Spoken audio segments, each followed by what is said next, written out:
India के अंदर 95% airlines system पर राज करने वाली कई कंपनियों ने एक साथ मिलकर, जैसे air India, Indigo, spice jet, Akasha और इसके अलावा कुछ और भी हैं जो सबसे बड़ी कंपनियां मानी जाती हैं, सबने मिलकर भारत सरकार से कहा है हम अपने ऑपरेशन सस्पेंड करने वाले हैं। यानी हम अपनी तमाम उड़ानें रद्द करके अपने जहाज हैंगर में खड़े करके घर जाने वाले हैं चचा। क्योंकि जेट फ्यूल एक तो बहुत महंगा है, दूसरा अवेलेबल नहीं है और बहुत दिक्कतों का सामना करना पड़ रहा है। ठीक है दोस्तों, तो ईरान की तरफ से जो हमला हुआ, अभी नहीं, जो शुरू से ही जो ईरान की स्ट्रेटजी है, आज उस हमलों का असर भारत पर देखने को मिल रहा है। अब अगर कोई चौड़े में आके कहे हमारा वाला 56 इंच वाला है और स्ट्रेट हॉर्मुज़ से तेल यूं तिरंगे के साथ निकल आता है, तो निकाल कर दिखाओ। और तुमने खुद अपने रिश्ते ईरान से इतने ख़राब किए हैं, इतने ख़राब किए हैं। वो मेजर सुअर गौरव आर्य अपने आप को बोलता है, बताइए, मेजर कहता है। उसने तो और भारत का बेड़ा गर्क करवा दिया। थोड़ी बहुत इमेज हमारी अच्छी बनी हुई थी भारत के मुसलमानों की वजह से ईरान के आगे, वो भी हमारी ख़राब करवा दी। तो यानी आज हम अब डायरेक्ट भारतीय ख़तरे में पड़ रहे हैं। सोचिए, तमाम बड़ी एयरलाइंस ने कह दिया है कि सरकार हमारे बस की नहीं है, तेल मिल नहीं रहा है, जेट फ्यूल मिल भी रहा है तो बहुत महंगा है, जहाज़ तो हम खड़े करने वाले हैं। अब लीजिए, इस जंग से, जिस जंग में आपने ईरान की ताकत देखी, आपने तो देखी, दुनिया के टॉप के देशों ने देखी।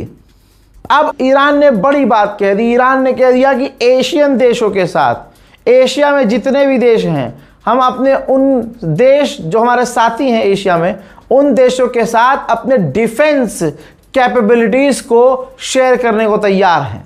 यानी लीजिए, अब मैदान में आ गया है ईरान अपने डिफेंस सिस्टम, ईरान अपने हथियार भी बेचने को तैयार हो रहा है। ईरान की सिक्योरिटी काउंसिल ने चिंता व्यक्त की है कि ईरान के अंदर भी महंगाई बढ़ रही है और अब जिस तरह से ईरान में महंगाई बढ़ रही है, इस बहाने के ज़रिए नए प्रोटेस्ट ईरान में शुरू हो सकते हैं जो दुश्मन को फ़ायदा पहुंचाएंगे।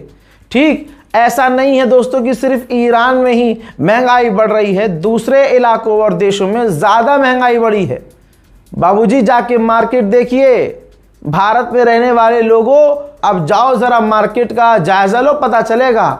ईरान में हमेशा से महंगाई थी क्योंकि ईरान पर सबसे ज़्यादा पाबंदियां लगाई गई हैं और अब इस जंग के दौरान ईरान में भी महंगाई बढ़ी है। अब डर है कि वहां प्रदर्शन शुरू ना हो जाए। आगे की जानकारी यह है कि सऊदी अरब के अंदर तमाम अरब के लीडर्स इकट्ठा हो रहे हैं मीटिंग के लिए। ईरान के खिलाफ स्ट्रेटजी, आगे फ्यूचर में क्या करना है, किसके साथ कितने रिश्ते रखने हैं, तमाम तरह की चीज़ें इसमें डिस्कस की जाएंगी।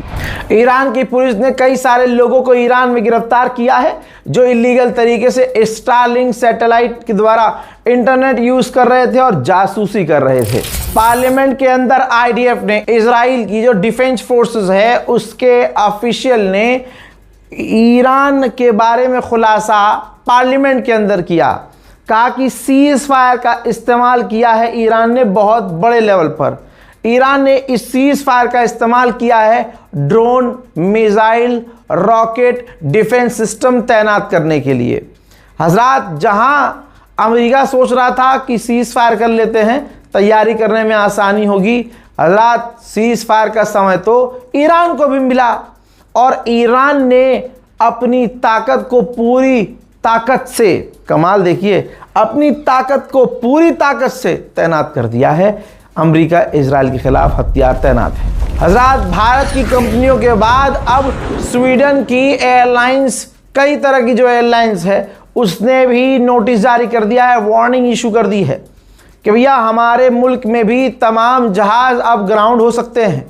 जहाज़ नहीं उड़ पाएंगे क्योंकि जेट फ्यूल नहीं मिल पा रहा है। उधर मीडिएटर्स ने फिर से कंफर्म किया है कि ईरान कुछ ही दिनों में नया प्रपोजल देने वाला है। उधर यूएन के अंदर रशिया ने बड़ी बात कह डाली है, सपोर्ट किया ईरान को और कहा कि ईरान का पूरा अधिकार है कि वो स्ट्रेट ऑफ हॉर्मुज को कंट्रोल करे। दूसरी तरफ यूएन के अंदर अमेरिका के रिप्रेजेंटेटिव ने कहा कि straight of Hormuz international water है, लिहाजा किसी भी जहाज को या किसी भी जहाज से टैक्स वसूलना गलत है। ईरान जो स्ट्रेट ऑफ हॉर्मुज को कंट्रोल कर रहा है ये सरासर कानून के खिलाफ है। सारी दुनिया की तो लगी पड़ी है और सबसे बड़ा हथियार हॉर्मुज है। अगर ये किसी और के हाथ में होता तो वो भी वही करता जो ईरान कर रहा है। तो कतर आया बीच में। कतर ने कहा कि स्ट्रेट ऑफ हॉर्मुज को प्रेशर के लिए, प्रेशर कार्ड के लिए इस्तेमाल नहीं करना चाहिए। देखिए, स्ट्रेट ऑफ हॉर्मुज से अगर दुश्मन का भी जहाज निकलेगा तो उसका एक ही रास्ता है, वो ईरान को पैसा दे और निकल जाए। यहाँ तक कि अमेरिका के करीबी देश भी अगर उनको, फॉर एग्जांपल मान लीजिए हमारे यहाँ जहाज़ों के ईंधन की कमी है और मैं ईरान का दुश्मन हूँ, लेकिन मुझे स्ट्रेट ऑफ हॉर्मुज से अपने तेल लेके आने हैं, तो मैं ईरान से कहूँगा कोई बात नहीं भाई, ये ले 2 करोड़ रुपए, तू जान तेरा काम जान, मेरा जहाज़ निकलने दे भाई। तो अब क्योंकि भाई मेरे मुल्क को ज़रूरत है जेट फ्यूल की, तो भाई मैं जैसे तैसे उस जेट फ्यूल के ले आया।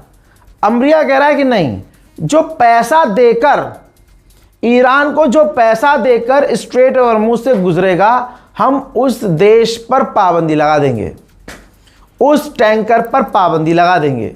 तो और हालात अमेरिका खुद स्ट्रेट ऑफ हॉर्मुज में ख़राब कर रहा है। बहरीन की सरकार तो आपको मालूम है सबसे ज़्यादा शिया सुन्नी करने वाली है।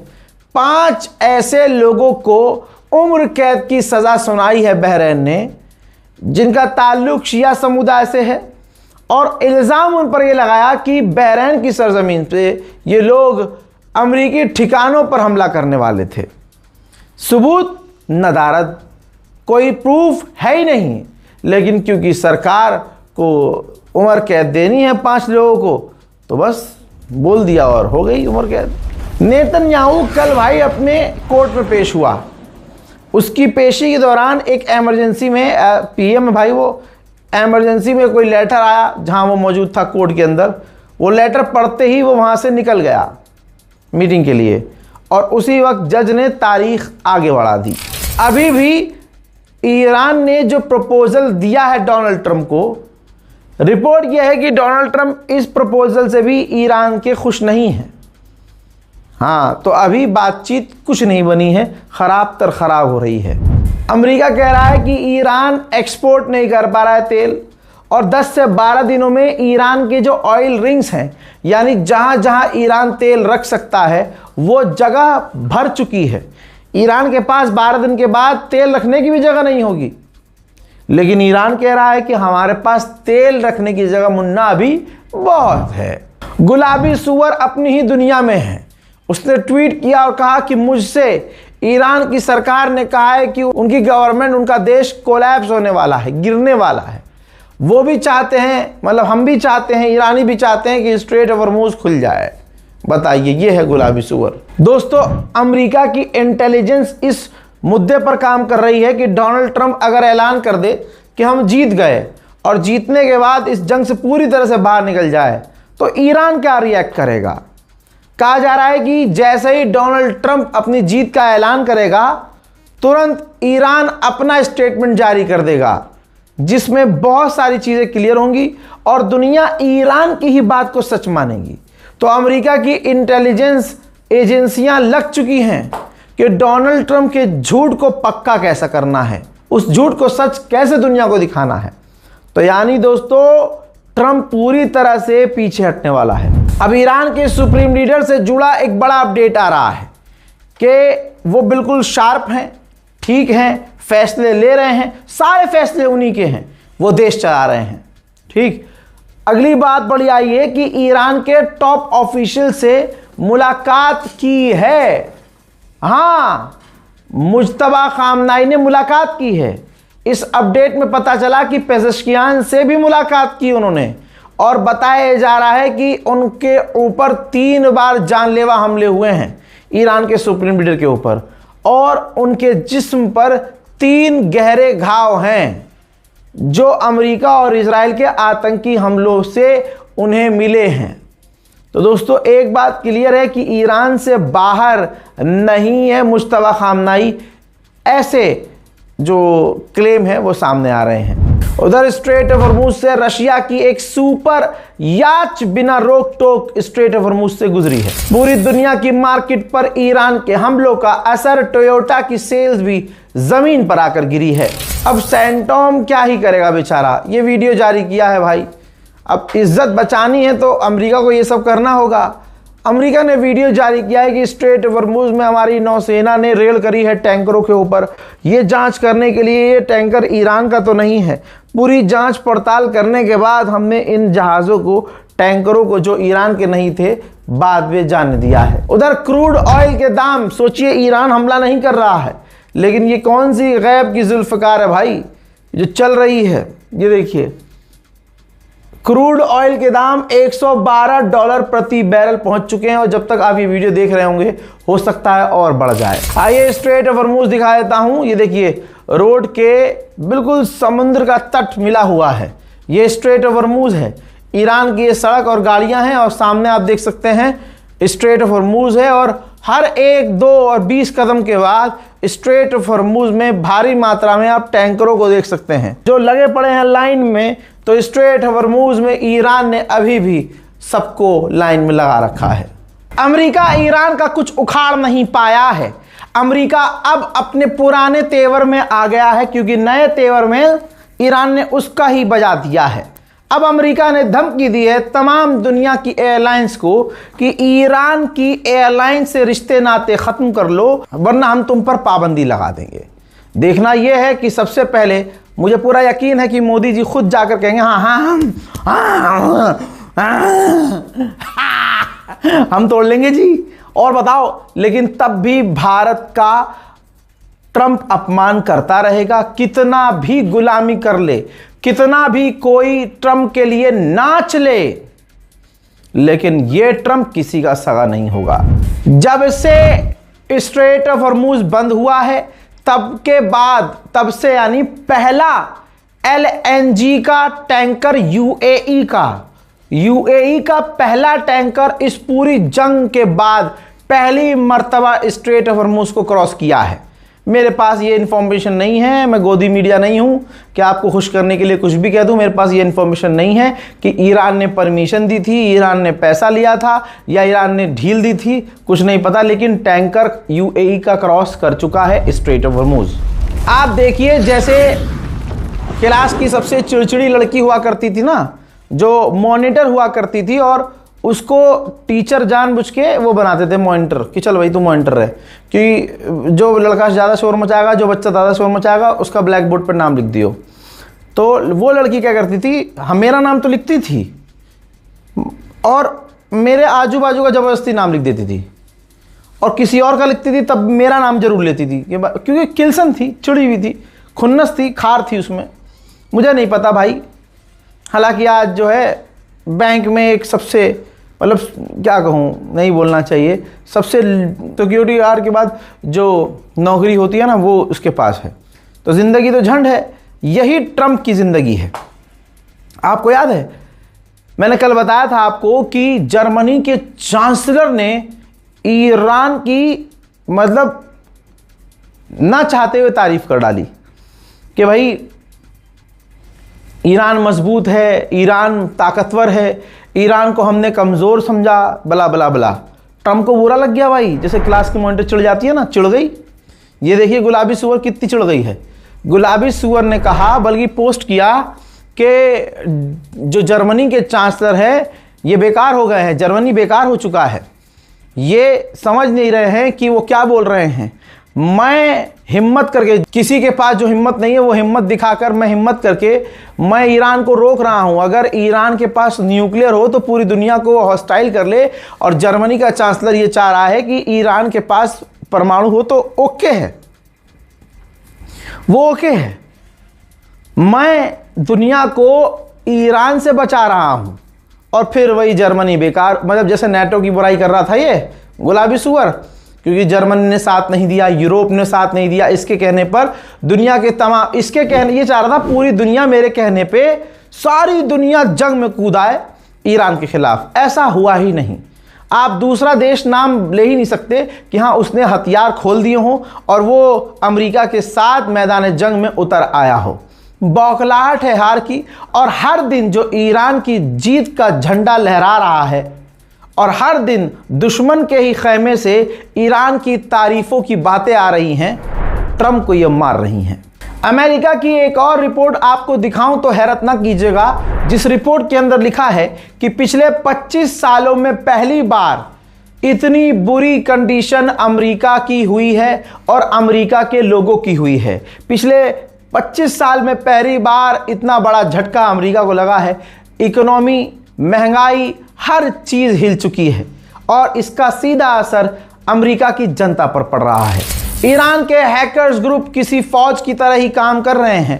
हंडाला ग्रुप ने अब ये देखिए पूरा नाम लिस्ट जारी कर दिया है भाई, लिस्ट बल्कि उनके नंबर तक जारी किए गए हैं, वो हमने काट दिए हैं। ये वो अमेरिका के फौजी हैं, जी हाँ, जिनका पूरा नाम, असली नाम रिवील कर दिया है, जो पर्शियन गल्फ में ईरान के खिलाफ तैनात थे। तो आप सोच सकते हैं कि ईरान को हराने के लिए अमेरिका के हैकर्स भी बेकार हो रहे हैं। यानी अमेरिकी हैकर्स जो टॉप के हैकर्स हैं वो भी हंडाला ग्रुप का हाथ नहीं पकड़ पा रहे। ईरान के हमलों का असर दुनिया पर कुछ यूं है कि ब्रिटेन के प्रधानमंत्री ने अपने एक इंटरव्यू में कहा कि ब्रिटेन के लोगों को अब सोचना होगा कि वो हॉलीडे पर कहां जाएं। महंगाई बहुत ज़्यादा है, हर एक चीज महंगी हो चुकी है। यहां तक कि अगर आप सुपरमार्केट से कोई सामान खरीद रहे हैं तो जरा सोच कर खरीदें, क्योंकि अभी क्राइसिस और आने वाले हैं। लेकिन पैनिक होने की जरूरत नहीं है, लेकिन महंगाई अभी और बढ़ेगी। ईरानियन IRGC ऑफिशियल ने कहा है कि अमेरिका को अपनी तानाशाही, अपनी गुंडागर्दी छोड़नी होगी। वो अपनी डिक्टेटरशिप हम पर थोप नहीं सकता।